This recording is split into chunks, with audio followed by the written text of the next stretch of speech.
C'est aussi un plaisir de la retrouver ce matin Oumy Samb maa ngi lay nuyu di la ziar mbaa yaa ngi ci jàmm. noppaloo ko bu baax oui. Bonne année. Bonne année à toi aussi. Tous mes meilleurs vœux à vous tous, à nos chers téléspectateurs également. Année boo xamante ne ñu tijjee ko si jàmm. ak salaam jàmm sax si réew mi. jàmmi poche ni ko Malick Thiandoum di waxee c'est très très important. Et puis heureuse de vous retrouver encore une fois. Le repos ça fait du bien mais liggéey bi tamit ça manque un petit peu. On est là teew nañ avec la joie toujours pour vous donner le meilleur mu ngi noonu sax na naata ñu tàmbali ci météo bi donc jant bi fenk gulan c'est en préparation fi mu toll nii dans quelques minutes fi quelques simili rek 7h37 incha allah ci dana wane boppam incha allah 18h54 moom ci mu lay fas yéene làqu rek ba ëllëg ni mu koy defee il se couche à l'ouest du pays pour les enfants qui nous regardent tamit ñu mën ko xam le soleil se lève à l'est et se couche toujours à l'ouest mi ngi noonu ñu xool léegi nag le climat ce matin ni ñuy commencer semaine bi toujours dama fi bàyyi woon moom dafa mel ni daw na tuuti ngelaw bi ça s'est atténué bu baax mais teewul on ressent encore un petit peu de vent sur l'axe Saint-Louis, Thiès, Dakar principalement c'est ce que indique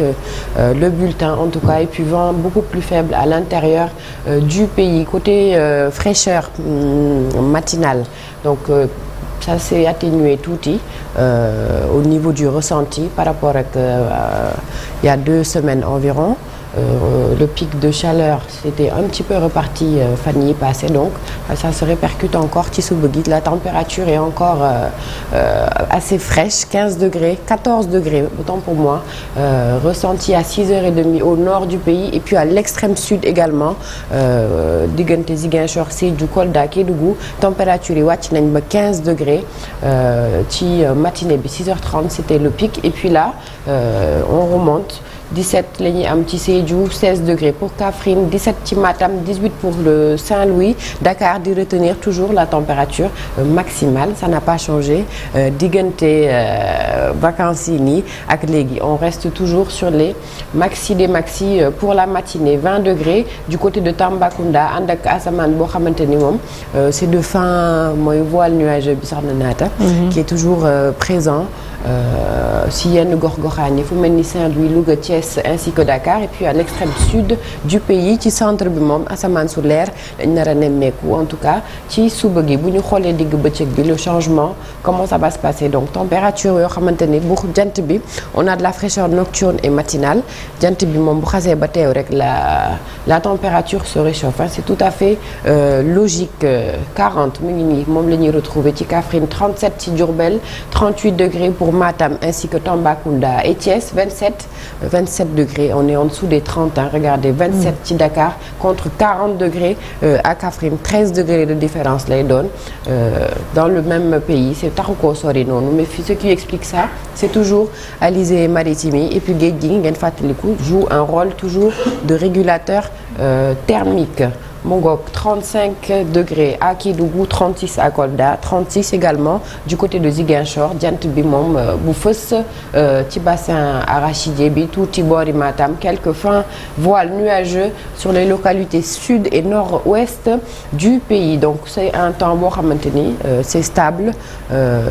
amul benn jafe-jafe gis-gis bi leer na ngelaw bi xaw na dal tuuti ça souffle de temps à autre il y a aucun souci en tout cas pour ce début de semaine au niveau des on va parler de la qualité de l'air très rapidement elle est bonne en globalité un petit peu moins bonne au nord du pays c'est certainement sous l'influence du vent bi jóge ci désert bi tuuti donc di indaale tuuti poussière sur les localités nord du pays waa bët gànnaar lay concerner li ci des moom qualité de l'air bi elle est assez bonne ñu dem ci géej gi léegi 5h09 on avait une marée haute 11h30 en suivant la marée basse 18h08 ñu am marée haute bi nga xamante ni mooy mujj ci journée bi ma indil leen page jant bi rek moo tam di tëj mais wax nañ ci ba pare mu ngi noonu xibaar bi tas na bu ci kanam incha allah ñu dal di ko tënk incha allah en express merci beaucoup Oumy ba ci kanam à tout à l'heure bu soobee yàlla ñu bàyyi la nga dem ndékki ba ci kanam tuuti incha allah da ngay je ne déjeune pas da ngay ndékki ayca ñu jàll tout de suite ci document bi